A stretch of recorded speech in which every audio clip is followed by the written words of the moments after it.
کوئی نہیں اس کے پاس۔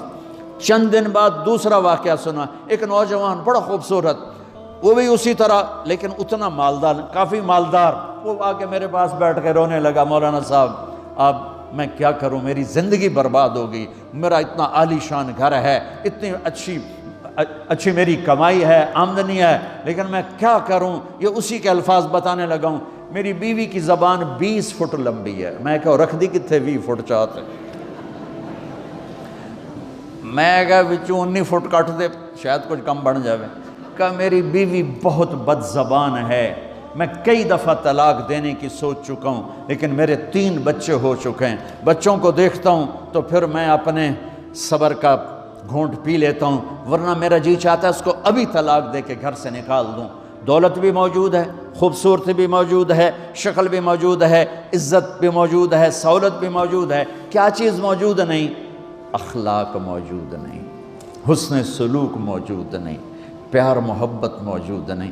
اب اپنے گھروں میں اگر خوشی دیکھنا چاہتے ہیں، ہر رشتے کو اگر آپ آباد کرنا چاہتے ہیں تو میرے نبی والی محبت دینا سیکھیں، میرے نبی والی محبت دینا سیکھیں، اپنے بچوں کو بھی، اپنی اولاد کو بھی، اپنے بہن بھائیوں کو، اپنے ماں باپ کو، ساس بہو کو، بہو ساس کو، سسر بہو کو، بہو سسر کو، بھائی بھائی کو، بہن بہن کو، اللہ کے واسطے برداشت کرنا سیکھو۔ مجھے میرے رب کی قسم ساری دنیا کا چین و سکون برداشت میں ہے، صبر میں ہے، صبر میں ہے، صبر میں ہے۔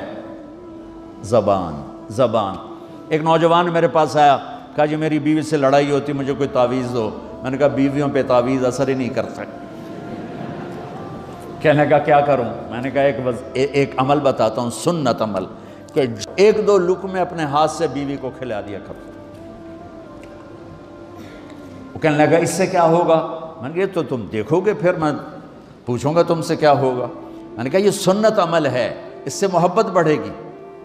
کوئی 8-10 دن گزرے تو اس کا فون ویسے آ گیا حال احوال پوچھنے میرا، تو مجھے اپنی بات یاد آ گئی۔ میں نے کہا میری بات پہ عمل کیا تھا؟ کہنے لگا نہیں۔ میں نے کہا کیوں؟ کہنے لگا شرم آتی۔ میں نے کہا لڑتے ہوئے شرم نہیں آتی؟ کبھی کوئی کمزور سے بھی لڑتا، عورت تو بیچاری کمزور ہے، چلو یہاں کی عورتیں طاقتور ہیں، سنا ہے کہ بڑی شیرنیاں ہیں اور ان کے خامد سارے بکری یہ شیر ہیں، الٹا ہی کام ہے، یہاں عورتیں شیر ہیں، خامد بکریاں ہیں۔ چلو بھائی تم مہربانی کر کے اپنے خامدوں کو عزت دو، اور ان سے کہتا اپنی بیویوں کو عزت دو، محبت سے رہو۔ تو میں نے کہا بے وقوف، کبھی کمزور کے ساتھ بھی کوئی لڑتا ہے، اس میں تمہیں شرم نہیں آتی؟ اور اس میں شرم آتی ہے سنت۔ میں نے کہا چل کر اور مجھے بتا۔ کوئی 2 گھنٹے بعد اس کا فون آیا، کہا مولانا دوپہر کا کھانا تھا، میں نے اپنی بیوی کے منہ میں لقمہ جو دیا نا تو اس کا منہ وہیں کھلا رہ گیا۔ وہ کہنے لگی تو نے خود تو کیا نہیں، کسی نے تجھے بتایا ہے؟ کس نے بتایا؟ تو بتا، تیرے اندر یہ ظرف نہیں ہے، تمہیں یہ سبق کس نے پڑھایا ہے؟ اس نے کہا مجھے یہ سبق مولوی طارق جمیل نے پڑھایا۔ تو کہنے لگا میری بیوی نے ایسے اپنی جھولی اٹھا لی اور کہا مولوی طارق جمیل اللہ اس کے بچوں کو سلامت رکھے جس نے تمہیں انسان بنایا۔ میرے بھائی بہنوں صبر کرنا سیکھو۔ ہماری ایک دھوبن تھی ماسی شریفہ، مر گئی بیچاری، تو وہ آگئی میری بہن کے پاس، چھوٹا قد، موٹی ڈٹی تو بڑی لڑکی، پوری شیرنی۔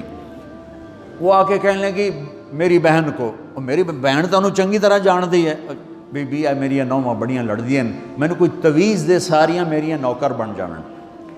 اب میری بہن کو پتا تھا کہ وہ سارا لڑائی دا تماشا تھا، ماسی شریفہ تو شروع ہوندہ، ادو تو ہوندہ ہی کچھ نہیں، بیچاریاں معصوم جیاں چھوٹیاں چھوٹی عمر دیاں۔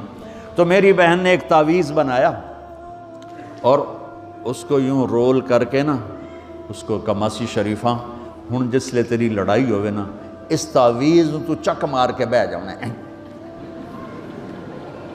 تے چھڑنا نہیں، جے تو چھڑیا تو مر جانا، انہوں پکا کر کے رکھیں۔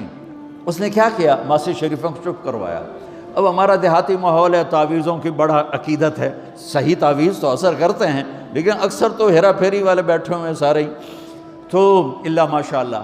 تو 8ویں دن وہ آ گئی، بی بی تو بڑا چنگا تعویذ دیتا، ساری لڑائی ختم ہو گئی۔ کیوں؟ کہ ماسی شریفہ چپ ہو گئی۔ تو میں ان ساری مستورات کو یہ تعویذ دے کے جا رہا ہوں، یہ سب لے لو، یہ مرد بھی لے لو، اور جب کوئی جھگڑا ہو اے یہاں رکھ کے چپ کر کے بیٹھ جانا، آپ کی لڑائیاں ختم ہو جائیں۔ اگر آپ بولتے رہے تو پھر لڑائی ختم نہیں ہوگی۔ میرے نبی کی زندگی سیکھو، معاف کرنا سیکھو، محبت دینا سیکھو۔ ایسا نہ ہو کہ دو آپس میں بولتے نہ ہوں، ایسی بد اخلاقی سے بچو۔ اور آخری بات یہ ہے